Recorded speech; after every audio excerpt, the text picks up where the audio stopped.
Olá, gente querida! Hoje é dia 23 de julho, sexta-feira, e eu quero compartilhar com vocês a alegria de ordenar 3 novos sacerdotes para nossa querida e amada Diocese de Garanhuns.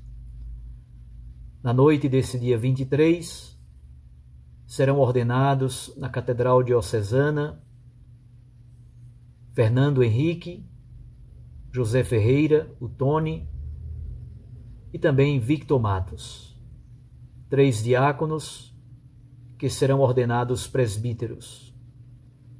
Eu peço a oração de todos vocês por eles, para que sejam santos sacerdotes a serviço do reino de Deus. O texto do Evangelho dessa sexta-feira, dia 23, é de Mateus 13, de 18 a 23. Naquele tempo disse Jesus aos seus discípulos: Ouvi a parábola do semeador. Todo aquele que ouve a palavra do reino e não a compreende, vem o maligno e rouba o que foi semeado em seu coração. Este é o que foi semeado à beira do caminho. A semente que caiu em terreno pedregoso é aquele que ouve a palavra e logo a recebe com alegria. Mas ele não tem raiz em si mesmo. É de momento. Quando chega o sofrimento ou a perseguição por causa da palavra, ele desiste logo. A semente que caiu no meio dos espinhos é aquele que ouve a palavra, mas as preocupações do mundo e a ilusão da riqueza sufocam a palavra e ele não dá fruto. A semente que caiu em terra boa é aquele que ouve a palavra e a compreende. Esse produz fruto. Um dá 100, outro 60 e o outro 30. Palavra da salvação. Glória a vós, Senhor.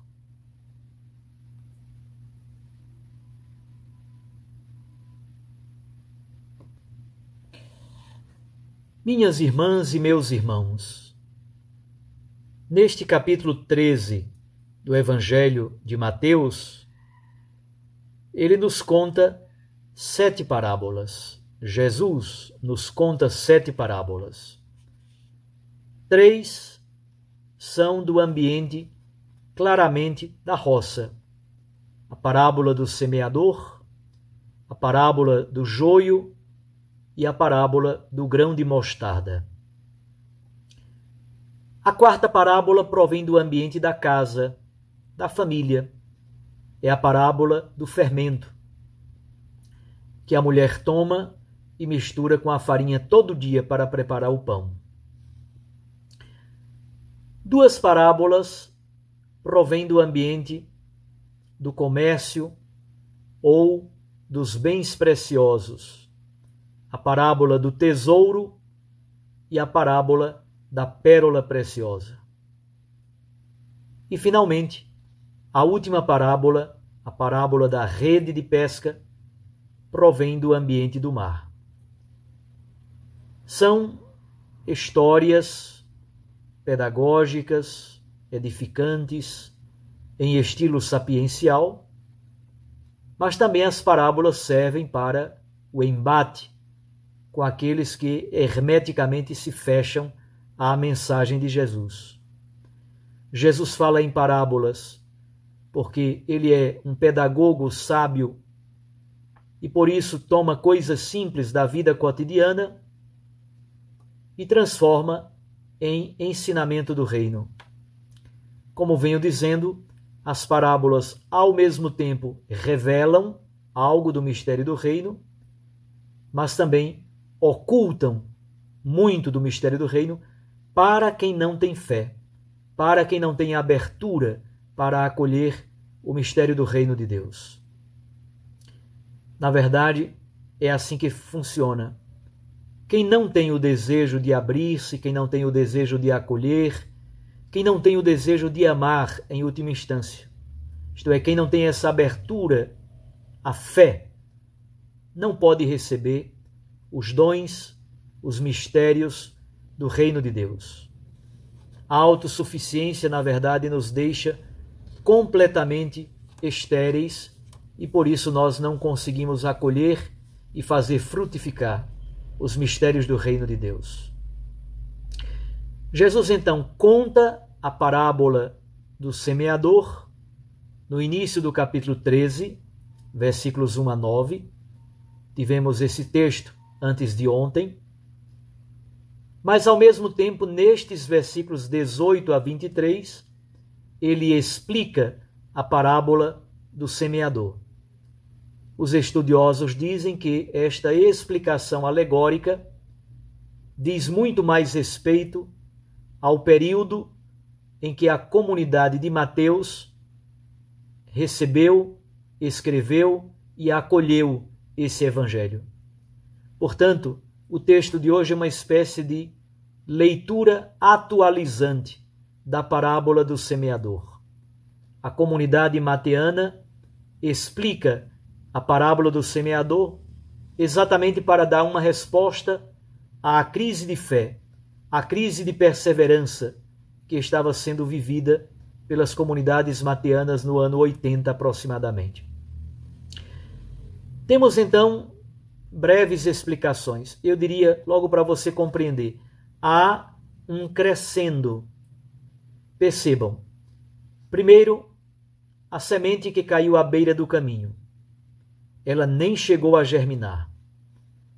Segundo, a semente que caiu em terreno pedregoso. Ela germinou, mas não criou raiz. Terceiro, a semente que caiu em meio aos espinhos. Ela germinou, criou raiz, mas não cresceu, porque foi sufocada pelos espinhos. E, finalmente, a semente que caiu em terreno bom. Ela germinou, criou raiz, cresceu e deu fruto. Como é belo, então, para compreender o processo do qual Jesus fala, este crescendo da força da palavra. No versículo 19, então, Jesus fala de sementes que caíram à beira do caminho. É aquela pessoa que não compreendeu nada da palavra de Deus. E por isso, o maligno, o diabo, rouba a palavra que foi semeada. Ouvimos, mas não compreendemos, porque falta abertura. E o diabo, a palavra diabolos, significa exatamente aquele que divide, aquele que separa. O diabo é aquele que afasta.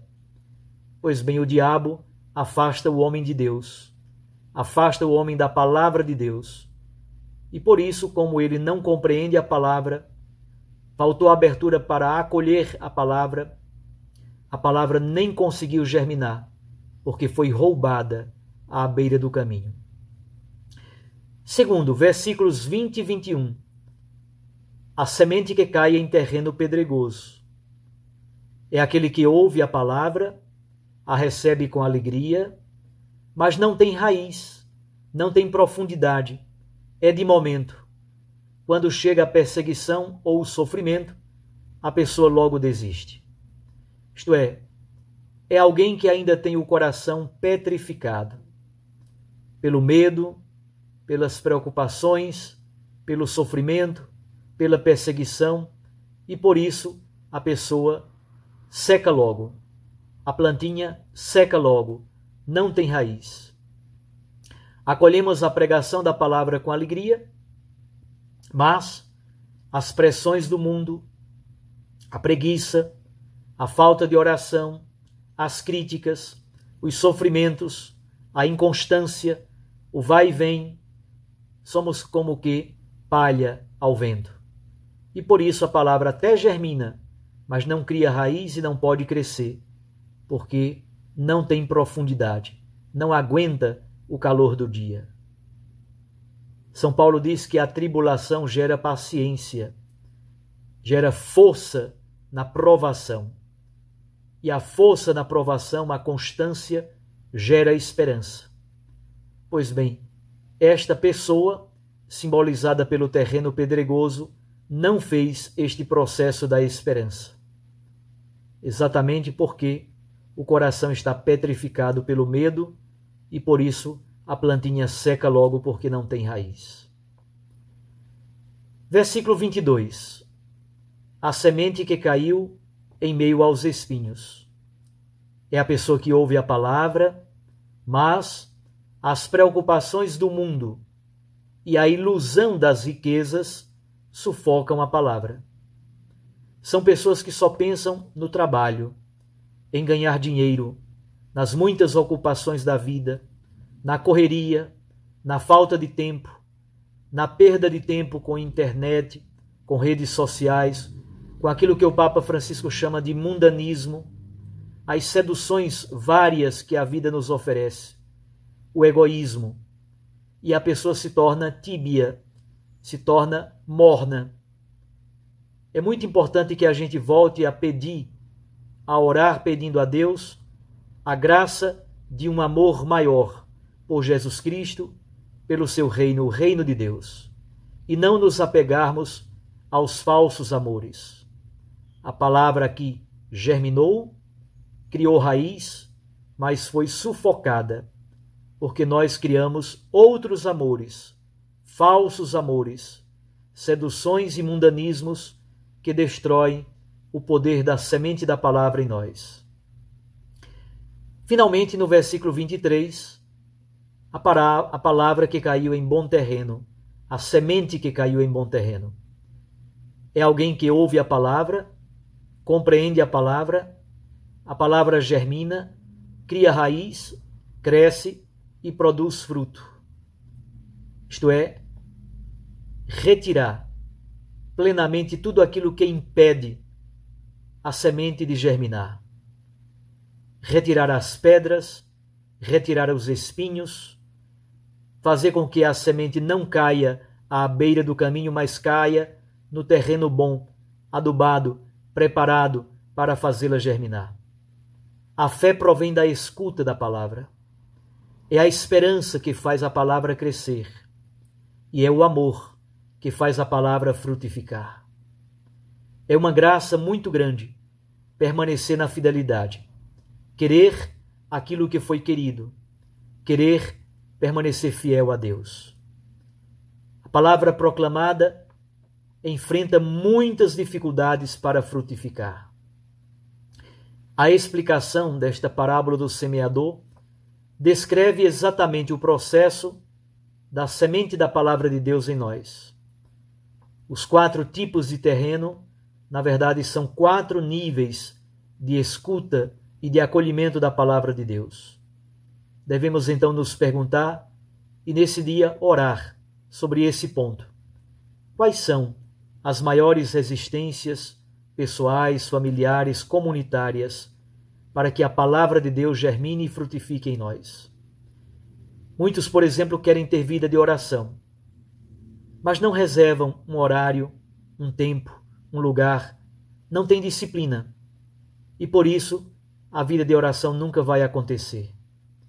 Peçamos então que a fé nos abra à escuta da palavra de Deus, a esperança faça com que a palavra germine, frutifique e cresça em nós, e o amor se torne fecundo e eficaz para que a palavra produza frutos. Que haja fidelidade à nossa adesão pessoal, às vezes cheia de alegria, mas sem perseverança e sem fidelidade. Um abraço a você, que você seja o terreno bom que acolhe a palavra e a faz produzir frutos com abundância. Eu os abençoo, em nome do Pai, e do Filho, e do Espírito Santo. Até amanhã, se Deus nos permitir. Fique com Deus e com sua mãe, Maria Santíssima.